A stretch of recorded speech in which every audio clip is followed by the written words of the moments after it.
Garage is inspired by our racing school. Racing for a great deal on Honda HRV. Only at the Honda Dream Garage Spring. How much is that? $159. Hmm. HRV. The Justice Department has opened Yeah, why, what about it? to determine whether the Minneapolis Police Department engages in Yeah, but why, I don't know why you need to buy a new car. constitutional or Now, what's the point of buying a new car? You can buy a used car for a lot cheaper. Right? You, you know why you can get a used car that works just fine, right? Right? Understands the intent of this inquiry is to reveal any deficiencies or unwanted conduct within the department and provide adequate resources and direction to correct them.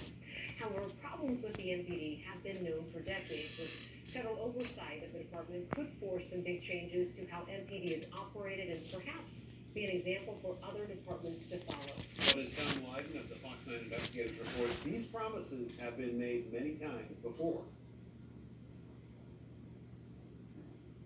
The dust hadn't even settled in the Chauvin verdict when U.S. Attorney General Merrick Garland announced a sweeping investigation of Minneapolis police. It will include a comprehensive review of the Minneapolis Police Department's policies, training, supervision, and use of force investigations. In other words, everything from police stops and use of force to training and discipline, and how Minneapolis cops treat everyone from mentally ill to protesters. You worked with the NPD for a long time. Right. Is this overdue? Yeah, it probably is. Former U.S. Attorney Tom Heffelfinger says DOJ has likely been working on the investigation since last summer, watching the impasse between the mayor and city council, the police chief, and union. You need somebody to come in and say, you know, you guys can't play together well, so we'll tell you what you have to do it the right way. The Justice Department conducted more than 24 pattern and practice investigations of police departments around the country during the Obama administration, but only one under President Trump. The investigations usually result in a consent decree, which gives DOJ oversight of reforms in the department. In Los Angeles, the agreement lasted 5 years. Chicago has missed 70% of its goals. I am very excited that DOJ come in with their federal subpoena power and really dig in. I think that's a good thing. Abigail Sarah is on the Minneapolis Police Conduct and Oversight Commission. Yeah, but that's the police department themselves, you know. For years.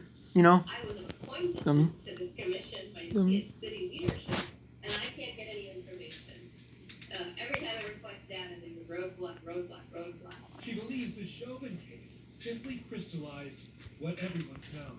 He committed excessive force half a dozen times before he finally killed George Floyd. If he had been disciplined the first time he committed excessive force and strangled a person, he would have been off the force.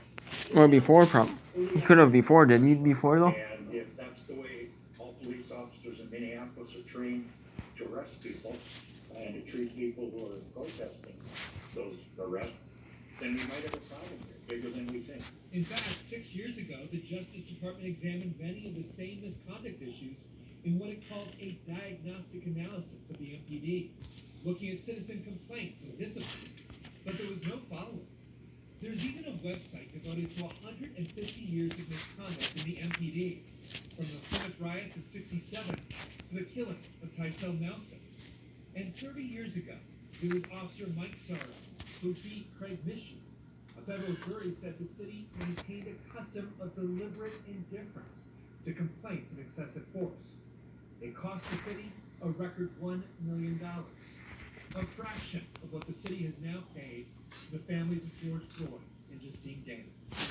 The mantra of protesters and politicians alike is that George Floyd needs to be different, that a guilty verdict is just the beginning. And this time, the feds seem to agree. From the Fox 9 Investigators, I'm Tom Lyon. And tensions rising in North Carolina tonight after a police shooting left one man dead. A crowd of protesters gathering near the scene earlier today. This is in Elizabeth City, a town in the northeastern part of the state. The sheriff's office there says Andrew Brown Jr., a black man who was fatally shot while deputies were trying to serve a search warrant. Witnesses say Brown got into his car and tried to drive away. The case is being turned over to the North Carolina State Bureau of Investigation. The Sheriff's Office has complete trust in the North Carolina State Bureau of Investigation and its ability to complete this investigation. And it is indeed a tragic day here in Pasadena County. What we are looking for at this time will be accurate answers and not fast answers. The deputy who shot Andrew Brown has been placed on leave pending this investigation.